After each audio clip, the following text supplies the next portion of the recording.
кезде мен бірден мен ол кезде білген жоқпын. Мен әрбір затты зерттейтін әдетім.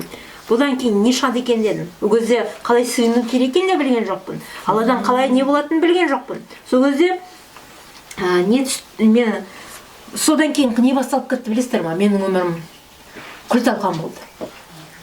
Жолдасым жағдайына болды, басқа әйелге үйленіп кетті, маған қара дуа жасалынды, өлімге кетті ісімнің бәрі.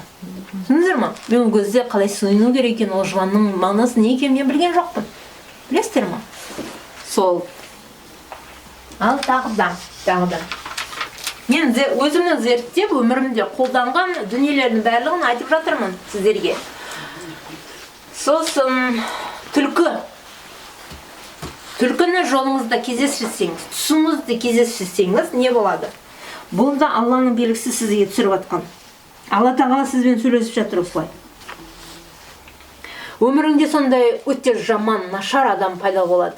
Қу, айлакер, сенің сағыңды сындыратын өте жаман адам жолын өміріңде кездеседі деген мағынаны білдіреді. Онда да Алла бір өзіңіз сыйындым десеңіз, оның барлығы тоқтай қалады. Жамандықтың бәрі тоқтай қалады. Көрдіңіздер ме? Алладан жәрдем сұрау қалай құдіреті күшті. Енді бүркіт, қыран, бүркіт, ителгі, қаршыға, қара құс, бұлардың барлығы сондай бір қасиетті құс. Бұны өміріңізде де көріп жүрсіз, түсте де көрсетуі мүмкін. Енді бұлдан қандай қадір қасиеттер бар, соны айтып өтейін. Еске түсіреміз, өте биікте жүреді, тауда жүреді, тау тас өте биік. Адамдарға жақын жерде ол ұясын құрмайды, өте алыс құрады, және тау тасты өте биік ұшады, және ұшқан кезде қанатын жайып, ерекше болып ұшады. Және әркімге де ол көріне бермейді. Көрінген күнде де ол адам оған мән бермейді. Алла тағала ол адамға өзінің белгісін түсіріп жатыр. Адам оған мән бермесе, демек Алла тағаланың бұйрығы орындалмай қалады деңіз. Қараңыз. Мысалға, бүркіт құсының қадір қасиетін, қабілетін ашып алайық. Қандай? Өте құрағы. Километр алыста тұрған қимылдаған затты көріп қояды. Бір үкі сияқты емес. Үкі түнде көріп қойса, ұзақта қимылдаған затты. Бұл бүркіт ұзақта қимылдаған затты көріп қояды. Қырағы, байқампаз. Өте километр алыста жүргенде астында не болып жатқанымен хабар бар. Бұл өзін өте биік ұстайды. Шошқа сияқты, түркі сияқты, қарға сияқты, тышқан сияқты өзін не қылмайды, төмен ұстамайды. Бұлар өздерін өте пәк, биік ұстайды. Бұл жерде ардың биік болуы, өзінің арын биік ұстайтын адамдар ғана қырандық, бүркіттік қабілетін меңгереді. Түсінесіздер ме? Әркімнің сөзіне еріп кетпейтін, өсек жалаға не дейді? Өсек жалаға қалай? Иә, тыңдай қоймайтын, сене қоймайтын, өзінің ақылымен жұмыс істейтін сонда ерекше адамдар, тұлғалар бүркіттің қасиетіне ие болғандар. Сөйтсем, оңай емес. Ең жақын деген сүйікті жаның, сүйікті жұбайың сені сындыруға әрекет етеді. Білесіздер ма? Анау екен, мынау екен деп жамандап құлағыңа сыбырлаған кезде қалай сен қанын білмей қаласың. Бұндайда ақыл деген, даналық деген кірісіп тұрмаса, сен сөзіне кіріп, жақсы адамды өмірін қиратып жіберуі мүмкін. Көрдіңіздер ма? Арын биік ұстаған, мысалы, Зеңгі бабаның тарихы қандай.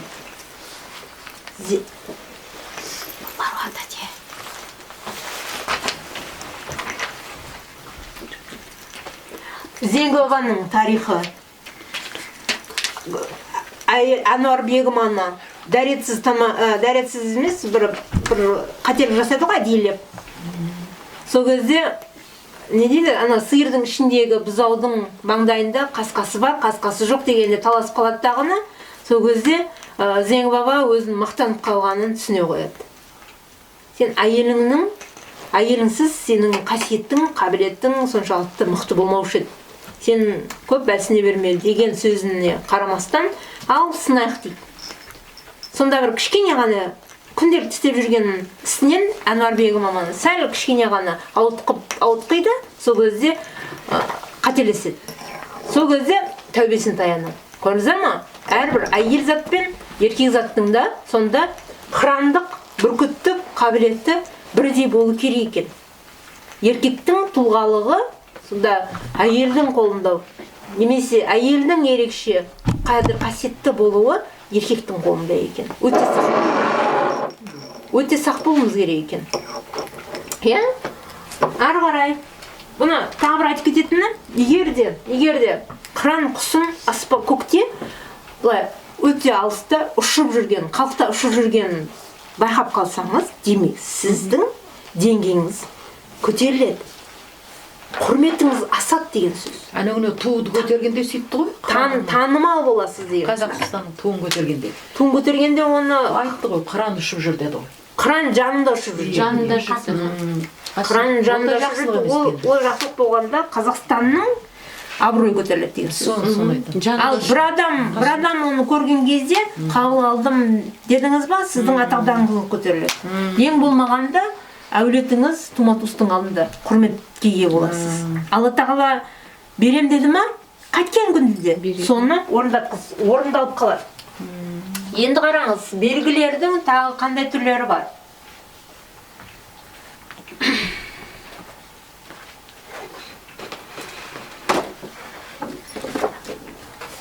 Магнит алайық. Магнит бұл қолдан жасалынған дүние емес. Бұны Алла тағала жер жүзіне осындай рудан салып қойған. Бұл қолдан жасалынбайды. Бұның біреуі тебісіп, біреуі тартылады. Бұнда қандай сыр жатыр, білесіздер ма? Магнитте темірді ғана тартады. Басқаны басқаға қалт етпейді. Бұл жерде бүркіттік қабілет кірісіп кетеді. Қараңыз, сіздің өмірдегі ұстанымыңызға байланысты.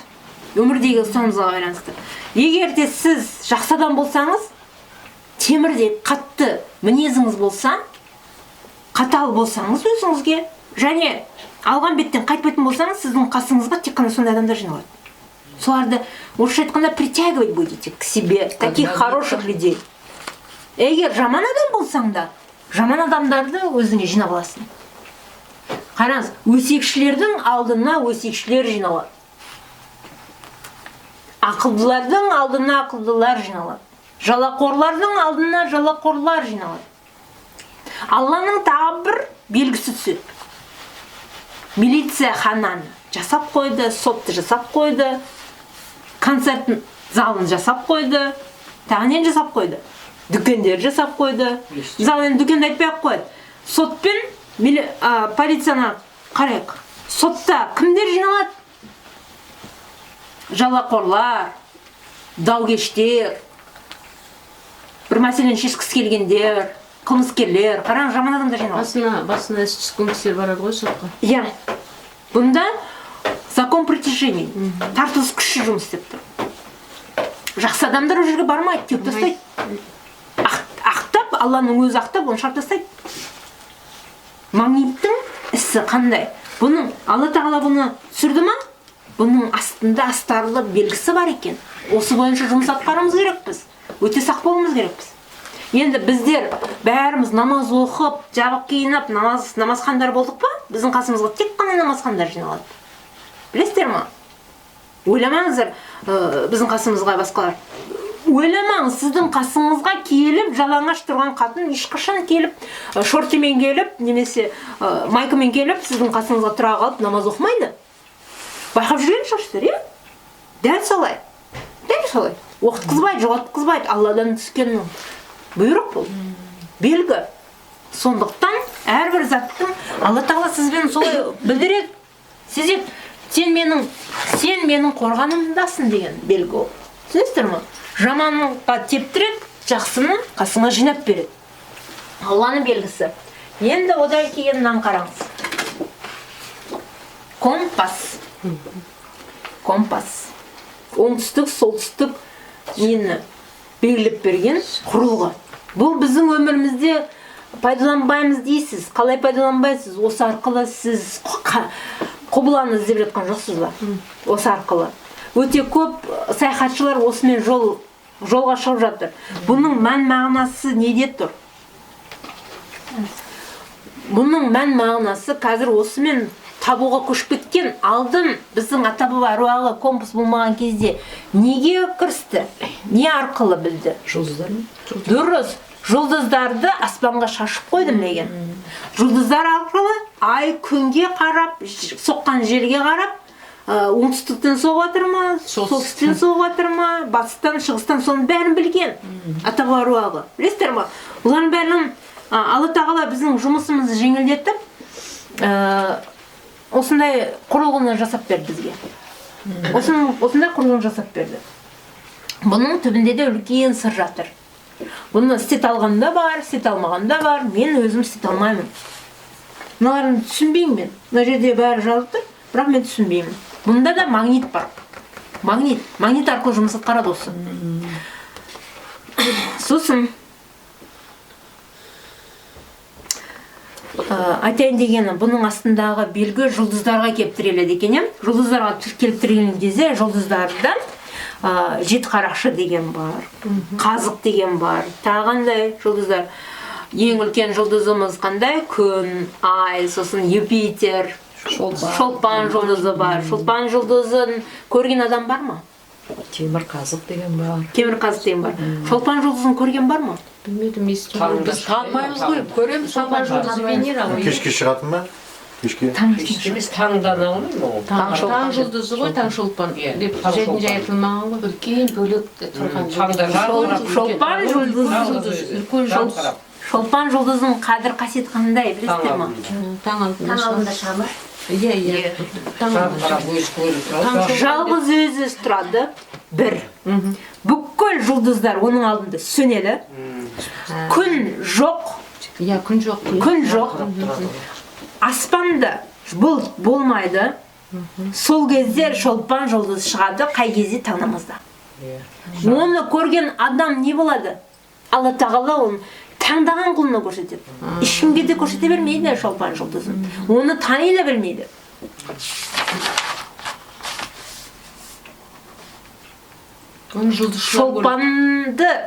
Шолпан жұлдызын көрген адам болашақта өте үлкен халықпен жұмыс істейтін адам болып шығады. Халықтың адамы болып шығады. Тұғыры биік тұлға болып шығады. Шолпан жұлдызын көрген адам. Түсінесіздер ма? Танымаймыз оны. Таң намаз кезінде. Оны көру қиын ғой.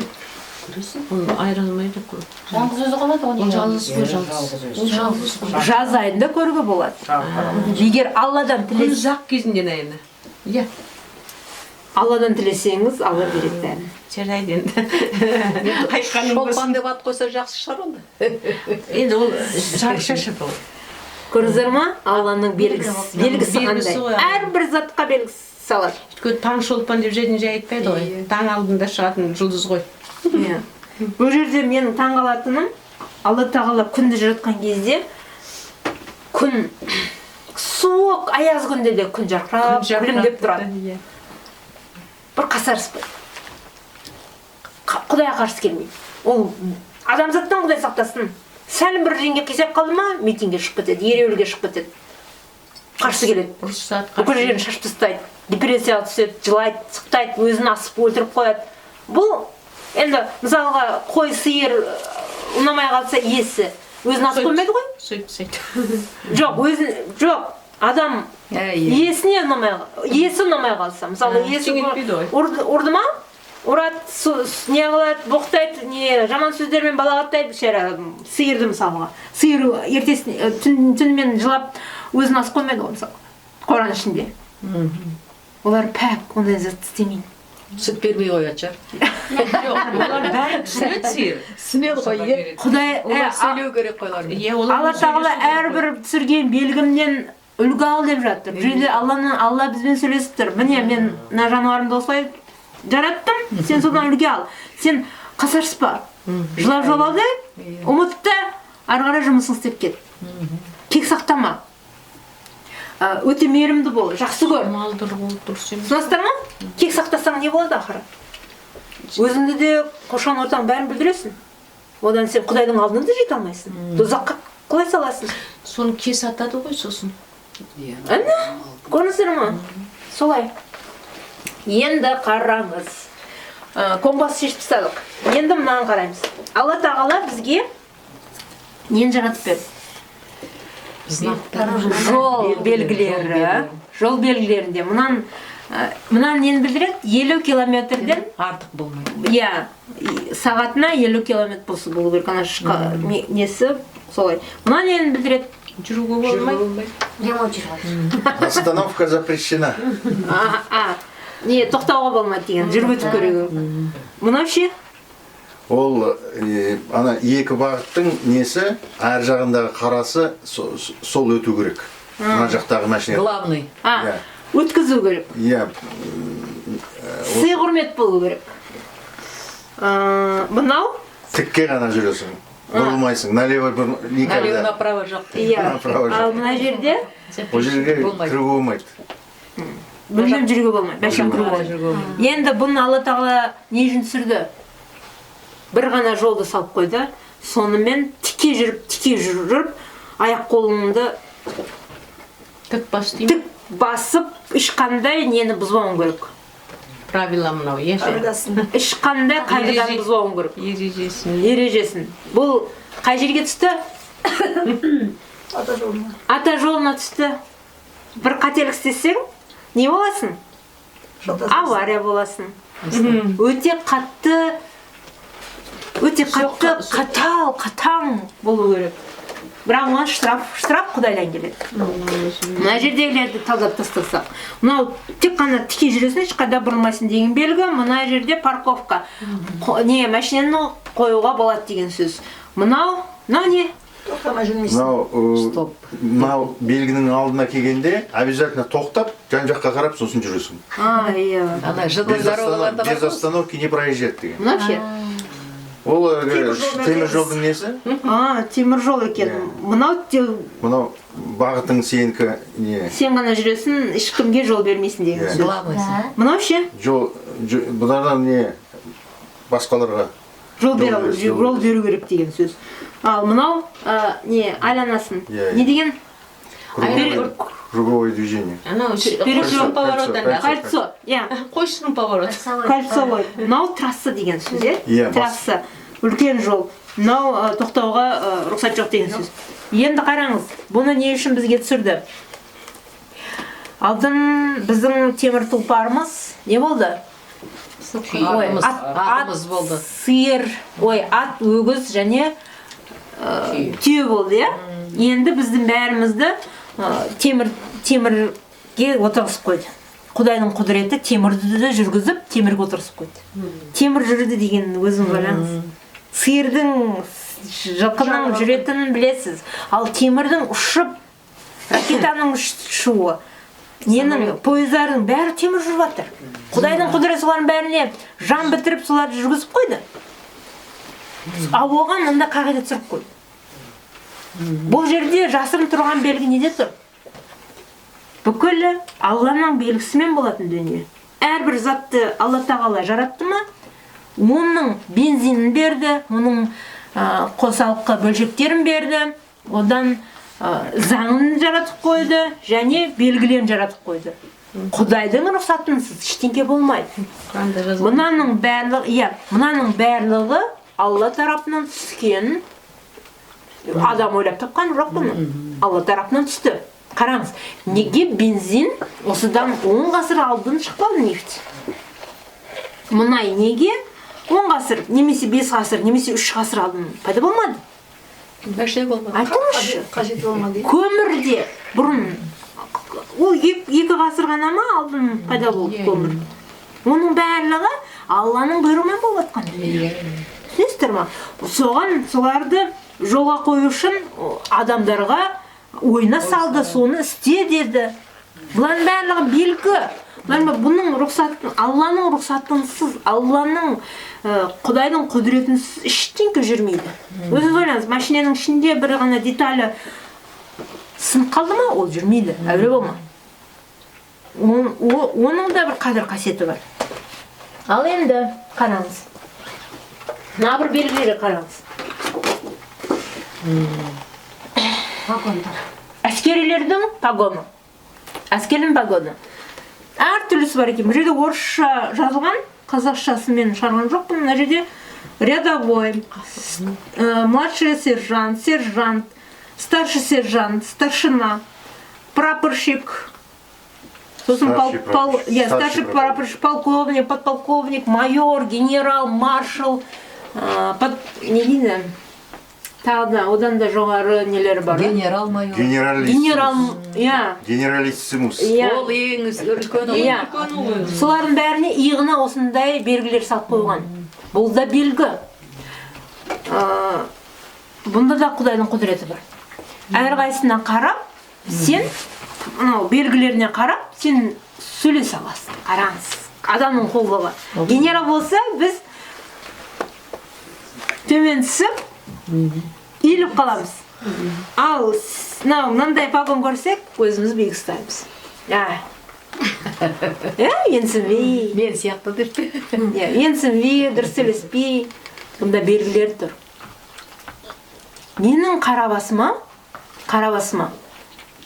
адамның адамгершілік болмаса, генерал болсын, маршал болсын, мен адамның адамгершілігінен мен ғана сөйлесе аламын. Ол көкірегін келген адам болса, мен ол адамның алдына жоламаймын да, адам орнына көрмеймін де, мен сонда қадір қасиетім бар.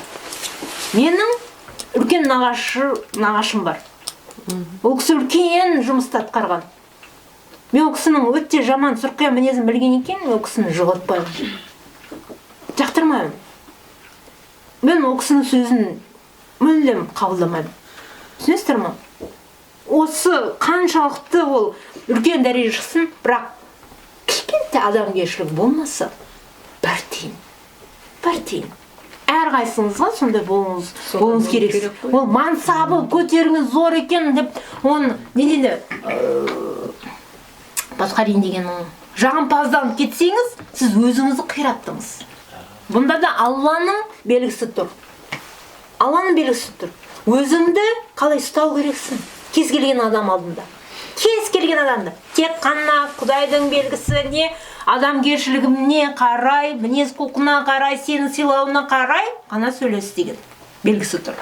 Сонымен бүгінгі сабақта не түсіндіңіздер? Алла Тағала бізбен секунд сайын сөйлеседі екен, әрбір минут сайын сөйлеседі екен. Ендігі уахи. Алла Тағала уахи түсірмейді дейді. Хабар жеткізбейді дейді. Қараңыз, бұл жерде өте үлкен қателік тұр. Пайғамбарларға, ең соңғы пайғамбар, Мұхаммед пайғамбарымызды бәлесін бітіріп тастады. Масхаб қауымы бәлесін бітіріп тастады. Уахи келмейді дейді. Уахи келеді, хабар келеді. Ол да Алланың бұйрығымен болады. Алланың бұйрығынсыз аруақтар жұмыс атқармайды. Алла бұйырады, сіз көрініс көресіз. Алла бұйырады, сізге үн келеді аруақтың. Сіз түс көресіз. Бұл жерде тағы бір біздің ата жолының бір несі, заңды несі, ұраны шығады. Құдайсыз қурайсынбайды деген ұранды сөзі іске кірсе. Түсіндіңіздер ғой, бұл жерде біз зікірлерде таңғы намаз және ақшам намаздарында біздер Алладан уахи алып жатырмыз, хабар алып жатырмыз. Түсінесіздер ме?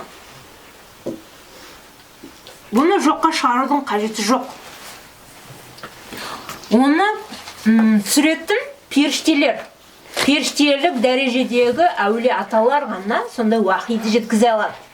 Ол да Алланың бұйрығымен болады. Уахиді былайша да, егер Алла Тағалаға сыйына отырып, осы бір мәселемді шеше алмай тұрмын, Алла көмектес дедіңіз ба? Әлбетте намазда уахи ретінде, хабар ретінде көкеге салады. Көз алдыңызға суреттеп береді. Бұл тоқтамайтын процесс. Төміндегі қолданатын қағидасы қандай? Сондай дәреже жеткенде Алладан келетін уахиді қабылдайтын қандай? Жабық киім, намаз толық, ораза, қағидаларды, бұлақ суларынан өту,